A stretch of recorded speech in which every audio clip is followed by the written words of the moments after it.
Ang magandang buhay ngayon ni Julia Montes sa piling ni Coco Martin. Happy, secured, contented. Ganyan ilarawan ngayon ng aktres na si Julia Montes ang kanyang buhay, kasama ang taong ipinagdasal at ibinigay sa kanya ng Diyos. Ganyan din naman kasi nakikita ng mga tao ang pagbabago sa buhay niya kahit noong sobra pa siyang aktibo sa pag-aartista. Pero kahit may ilang mga aktor ang nalink sa pangalan ni Julia, kay Coco Martin lang talaga tumatak ang pangalan niya at naging usap-usapan ng matagal sa mundo ng showbiz. Maganda ang naging takbo ng buhay ni Julia. Magmula nang pumasok sa buhay niya si Coco, nakilala niya ang isang taong may kaparehong values tulad niya, mapagmahal at maalaga sa pamilya at mga mahal sa buhay.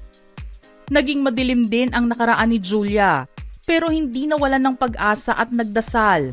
Aniya, nagkataon dumating siya.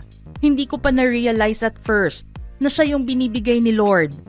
Kapag may nangyayaring struggle sa life, meron nang sumusuporta sa akin. Ang laging linya ni Coco, huwag ka nang mamroblema. Relax ka lang dyan, ako na bahala. Ako parang, bago ito Yung parang hindi naman ako yung masistressed this time. Tapos meron nang mag-handle for me. Ito yung specific na pinag-pray ko. Hindi man as partner yung pinag-pray ko, pero binigay ni Lord all in sa kanya. Naramdaman ni Julia ang pagmamahal ni Coco at nagulat na isa siya sa mga taong sobrang magbigay ng suporta sa mga pangarap niya na gusto niyang makamit. Sa isang interview ni Coco noon, sinabi niyang pangarap niya na makatapos ng pag-aaral sa kolehiyo si Julia. Ang pangarap ko sa kanya ay makagraduate pa rin siya ng college. Yung dahan-dahan lang. Ako na bahala sa pagtatrabaho. Basta gusto ko ay matupad niya ang dreams niya. Actually, meron pang ang pagkakataon na kapag si Jules wala sa teleserye, walang pelikula na ginagawa. Ang ginagawa ko ay pinag-aaral ko siya. At ito naman nga ang ginagawa ni Julia ngayon. Business management ang kursong kanyang kinukuha. Kaya rin naman swak ito sa itinayo niyang food business. Sakto rin ito dahil nagagamit niya ang mga pinag-aralan sa kinukuhang kurso dahil very hands-on siya sa pagpapalakad ng negosyo. Hindi naman mahilig si Julia sa mga material na bagay, kaya pagkain ang ginawa niyang pagkakaabalahan. Pagdating nga sa pagkain, all out siya dahil ang gusto niya ay maraming tao ang makakain ng masarap. Napasok din naman sa budget ng mga ito. Pero hindi lang dapat siya nakatuon sa iisang negosyo lamang. Dapat umiikot ang perang kinikita nito. Kaya naman pinasok na rin niya ang pagbebenta ng wellness supplements. Maaaring makita to ng ibang tao bilang kabaliktaran ng food business niya. Pero kung iisipin, may benefit din naman ito sa isang individual. Makakakain ka na kasi ng masarap na pagkain, pero hindi makokompromiso ang kalusugan mo. At matutulungan din na maging healthy ang isang tao. May sarili ngang negosyo si Julia at sa kanya lang ito.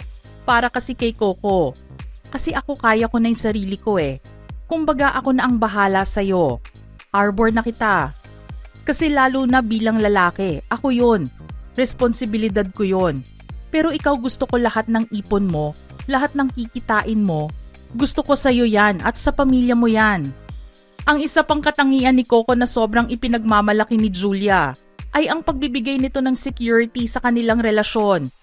Kilala ni Julia ang kanyang sarili bilang isang insecure woman, pero binago lahat ni Coco ang pakiramdam na yon ng aktres dahil hindi niya ito pinakitaan ng rason para magselos at maging insecure, lalo na pagdating sa trabaho.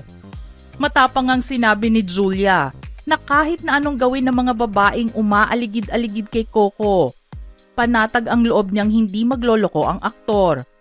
Kaya rin naman masasabing swerte si Julia na nakatagpo siya ng isang Coco Martin na tapat sa pamilya at sa pagmamahal sa kanya.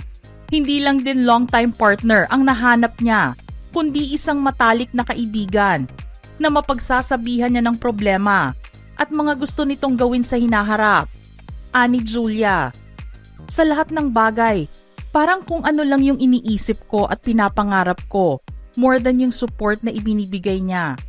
Kaya totoo yung ang sarap sa pakiramdam na makahanap ka ng best friend mo. Mayroon kang kasama, may mahihingahan ka, may makakausap ka. Yun siya sa akin. Ang swerte ko, lalo na at siyang best friend ko. Masaya ang buhay ni na Julia at Coco ngayon dahil mas pinili nilang protektahan ang relasyon na mayroon sila ngayon. Hindi nila itinago kahit kailan ang kanilang relasyon. Hindi lang nila ito ibinahagi at ipinamalita sa publiko. Pareho nga silang nagkasundo na huwag magpapasok ng mga taong hindi naman makakatulong sa growth nila bilang magkasintahan o bilang isang individual. Choice nila pareho ni Coco na maging pribadong individual para sa ikatatahimik ng kanilang buhay at mga pamilya. Ang importante kasi para sa kanila ay kung paano sila mabubuhay ng sila lamang dalawa. Pinagdaanan na kasi nila noong magka-love team sila ang ingay ng showbiz.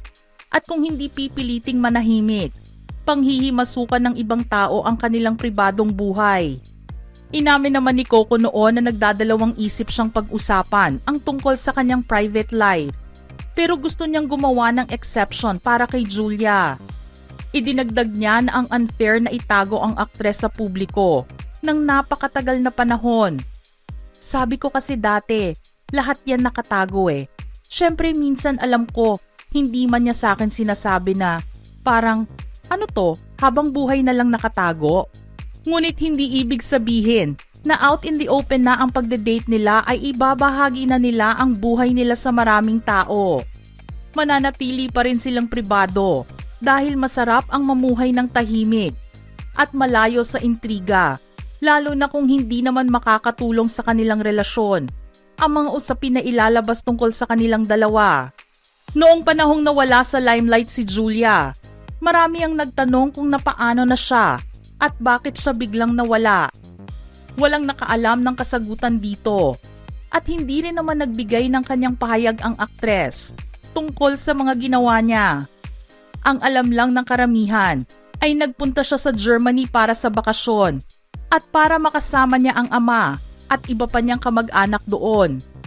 Pero binalot ng intriga ang matagal niyang pagkawala at isa sa lumabas dito ay ang pagkakaroon niya di umano ng anak sa nooy rumored boyfriend niyang si Coco. Muli walang narinig na kumpirmasyon o pahayag sa balitang ito. Kaya naman mananatili itong isang malaking tanong sa mga netizens at fans na gustong makaalam ng katotohanan. Ang hindi natin alam ay baka lumabas na lang ang kasagutan isang araw nang walang nagpupumilit. Ika nga ni Julia, it just came out naturally. Nang makita silang magkasama ni Coco sa mga lakad nila. Hindi pinlano, kusa na lang itong nangyari. Mga ka-showbiz peeps, gusto naming marinig ang inyong reaksyon sa ating istorya ngayon. Send in your thoughts in the comment section below.